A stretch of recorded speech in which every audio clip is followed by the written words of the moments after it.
Iran को Israel पर घातक हमला किए हुए लगभग एक हफ्ता बीत चुका है, लेकिन अभी तक इजराइल ने हमले का पलटवार नहीं किया है। हर किसी को इंतजार है कि आखिर इजराइल 200 बैलिस्टिक मिसाइलों का जवाब कैसे देगा। सवाल ये भी है कि क्या नेतन्याहू परमाणु ठिकानों पर हमला करवाएंगे या फिर तेल भंडार पर। इजराइल ने ईरान पर हमला करने की कसम खाई है, लेकिन अमेरिका ने इजराइल को ईरान के परमाणु ठिकानों पर हमला नहीं करने की सख्त हिदायत दी है। इसके अलावा ये भी आशंका है कि अगर परमाणु ठिकानों पर हमले हुए तो ये पूरी दुनिया के लिए खतरनाक साबित हो सकता है और युद्ध पश्चिम एशिया में भयानक रूप ले सकता है। ऐसे में सवाल उठता है कि इजरायली प्रधानमंत्री बेंजामिन नेतन्याहू के दिमाग में क्या चल रहा है और उनका ऑपरेशन ईरान क्या है। इजराइल पर ईरान के मिसाइल हमलों को एक हफ्ता हो गया है।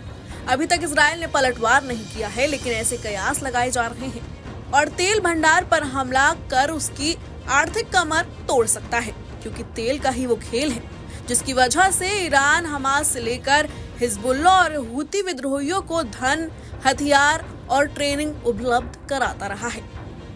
इसके अलावा इजराइल की नजर ईरान के बैलिस्टिक मिसाइल साइलोज और उसके एयरबेस पर है। अमेरिकी एजेंसी की रिपोर्ट के मुताबिक ईरान में ऐसे 2 दर्जन से अधिक ठिकाने हैं जहां ईरान की बैलिस्टिक और हाइपरसोनिक मिसाइल रखे गए हैं और उनमें से कुछ उनके प्रक्षेपण स्थल हैं। ये ठिकाने जमीन से 500 मीटर की गहराई में हैं। कुछ दिनों पहले नेतन्याहू ने चेतावनी भरे लहजे में कहा था कि ईरान की ऐसी कोई जगह नहीं है जहां उसकी पहुंच नहीं है। रिपोर्ट में कहा गया है कि इराक सीमा से करीब 150 किलोमीटर की दूरी पर केनेश्ट इलाके में बैलिस्टिक मिसाइल के भंडार हैं। इस बेस पर शॉर्ट रेंज की बैलिस्टिक मिसाइल फतेह तैनात है।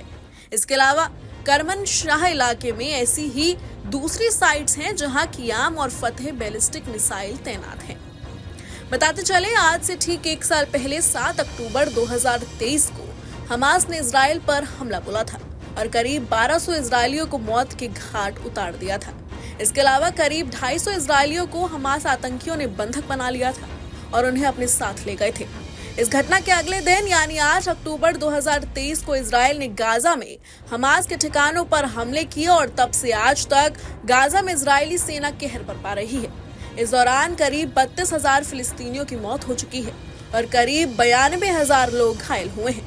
गाजा एक तरह से खंडर में तब्दील हो चुका है, जहां की 60% से ज्यादा इमारतें जमींदोज हो चुकी हैं। अब इजराइल ने लेबनान पर कहर बरपाना शुरू किया है, तो उधर ईरान ने पिछले मंगलवार को इजराइल पर करीब 200 मिसाइलों से हमला बोल दिया।